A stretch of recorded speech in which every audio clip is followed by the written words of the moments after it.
And welcome to ETF Edge, your go-to place for everything exchange-traded funds. I am your host, Bob Pisani. Despite persistent worries about higher for longer inflation and the negative implications for technology stocks, the big money continues to pour into technology ETFs. All of the biggest tech funds have seen significant inflows this year, with one exception from a former tech darling. Why are investors continuing to put their faith into tech? Let's talk with Nate Geraci. He's head of the ETF store and an independent investment advisor. Also joining me, John Davi from Astoria Advisors. Also joining us shortly, Jim Davalos, portfolio manager at Horizon Kinetics, who runs an inflation ETF, and I want to talk about that as well. But Nate, let me turn to you. What's the reasoning here with these strong tech inflows? I see every broad tech fund, from the Spider Technology, the XLK, QQQ, Vanguard Technology, has seen inflows this year, even though higher rates usually hurt technology. Yeah, and you could even broaden that out to the S&P 500 ETFs, which are all in the top 10 of ETF inflows. Those obviously are very concentrated in mega cap growth and tech. But I think what this gets back to is investors are viewing mega cap tech as a quality play. These companies have tangible earnings. They have cash on the balance sheet. And if you go back to when we were in a zero interest rate environment, there was no hurdle rate. And it was much easier to take speculative bets. But now we have short-term treasuries yielding north of 5%. I think that causes investors to rethink making bets on companies with earnings that are far out into the future. Investors want earnings and cash flow they can see now. And in general, that's what you're going to find in tech ETFs. It's almost as if it's a quality approach. Yeah, that makes a lot of sense to me. Now, I noticed one exception here when I was looking at flows, and that's Cathie Wood's ARK funds. They're continuing to see outflows like they did in 2023. And what's the difference here? Why are investors pouring money into broad tech funds and not into Cathie Wood's? And by the way, it's not just ARK.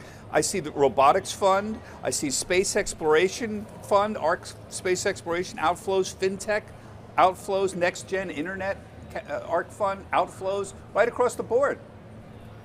Well, again, I think investors want earnings here and now. They want to see cash flow. And if you look at the types of companies that are in, for example, ARK's products, these are very speculative bets.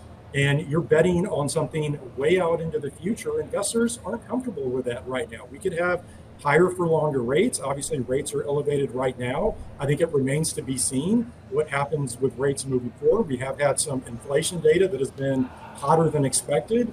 And so investors are shying away from those speculative bets like you see in something like ARKK.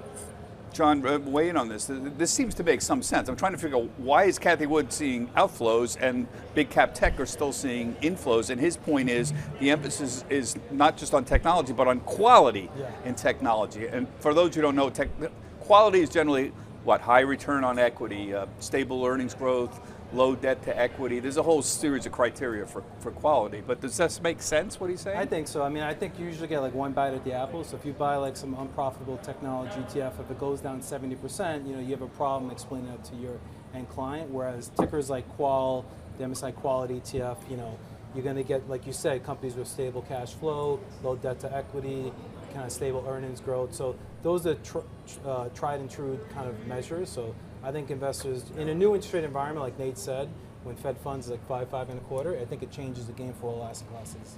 So you run a quality ETF, right? ROE is the symbol there. Put that up. Maybe we can just talk about that a little bit. This is 100 large and mid cap stocks, all equal weighted. How do you decide what's quality? Okay, so we are looking for companies that pay dividends, stable cash flow, low debt to equity, good ROE, good ROA. Mm-hmm.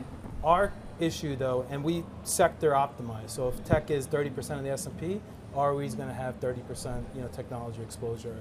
Our issue with these broad market cap weighted indices is that you're putting a lot of eggs in just a small select technology stock. So we just say, look, we want to give each stock 1% weight and pick 100 of the highest quality stocks. And that's what our fund does, ticker ROE. And we're looking here about your biggest holdings, Supermicro, NVIDIA. These are all well-known names. Cencora, tell us about that.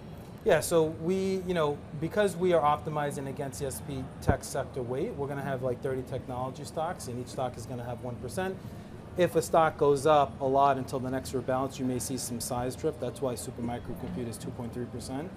But it was like very important for us because of what you're talking about with flows.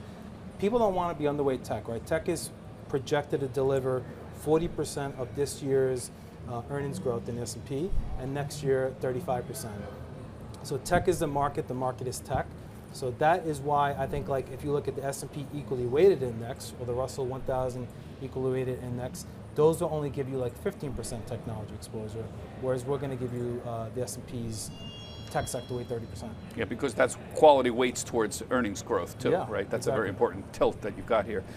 Nate, this word quality we're throwing around, I follow the academic research on this. It's often mentioned as one of the few factors that outperform the market. You get size, generally small cap outperforms big cap over time.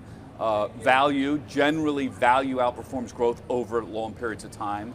Profitability and momentum as well, and quality is one of these factors that people seem to pay a lot of attention to these days.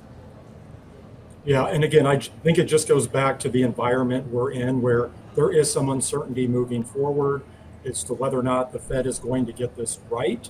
And it is possible we have an economic slowdown. In that scenario, investors want earnings, they want cash flow, they want things, again, that they can see and feel and touch right now. I really think it's that simple. What's interesting to what John was saying is if you look at flows into some other ETFs, we have seen a pickup of flows into something like the Invesco S&P 500 Equal Weight ETF, ticker RSP, or the iShares Quality ETF, ticker QUAL. And so you're seeing investors hone in on these sorts of factors.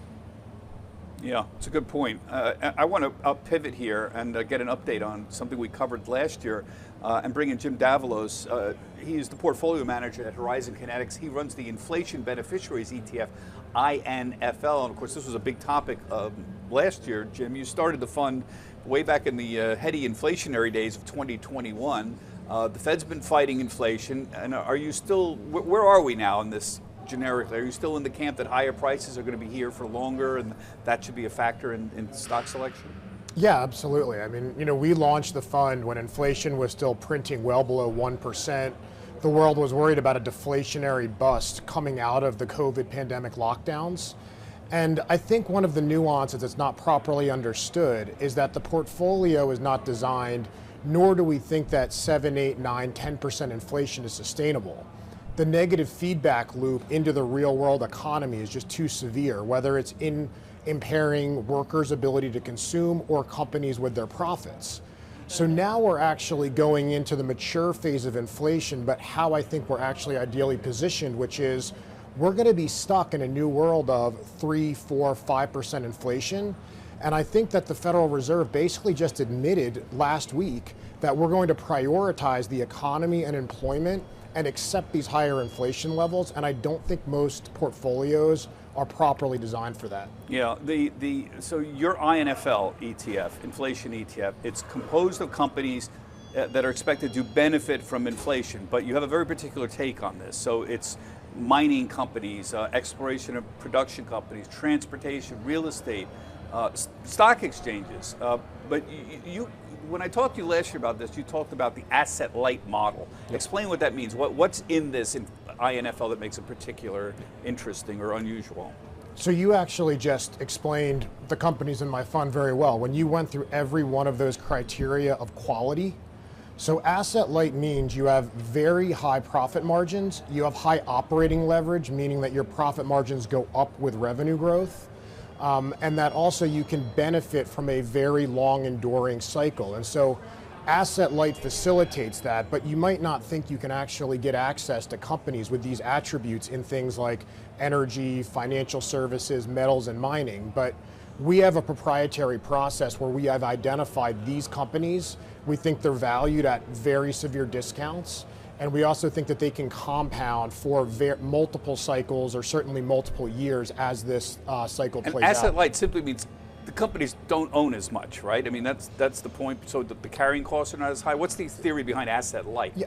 So it's actually capital light. So you have a huge asset base, but you're not capital intensive. So a royalty in energy, you literally have 90% gross profit margins, whereas a energy explorer would be lucky to be printing 20. You own physical things. You own Yes. wells and you have all sorts of things. But these companies have the the capital light Right. business models that have the high margins, the high returns on capital, and the low reinvestment risk, which Right. is what makes it a full cycle explosion. Good, thank you. Put this up there. So you own land companies here, like Texas Pacific Land, and you own energy companies.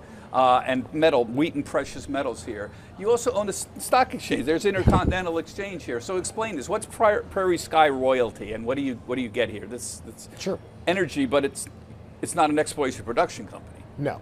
So Prairie Sky owns approximately 20 million royalty acres in Western Canada. So what this means is energy producer A comes in and spends a couple $100 million to drill on their land.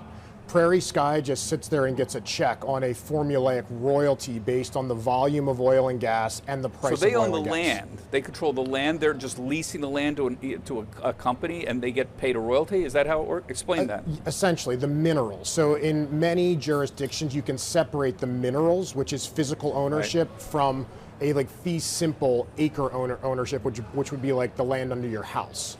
But because of that revenue model, they can earn these extraordinarily high returns versus a very capital intensive, capital destroying industry. The E&P is essentially taking all the risk with capital investment, right? Precisely.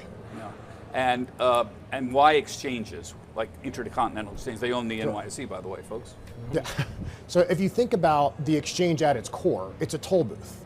They put no balance sheet capital at risk, and they're matching buyers and sellers in financial instruments, whether it's interest rates, it's currencies, it's commodity futures, it's index futures. But to the extent you have more volume flowing through this exchange, which happens when there's volatility, when there's inflation, when there's high nominal growth, but again, they have almost no marginal cost because now the exchange is effectively a technology platform. So very high profit margins that grow commensurately with inflation.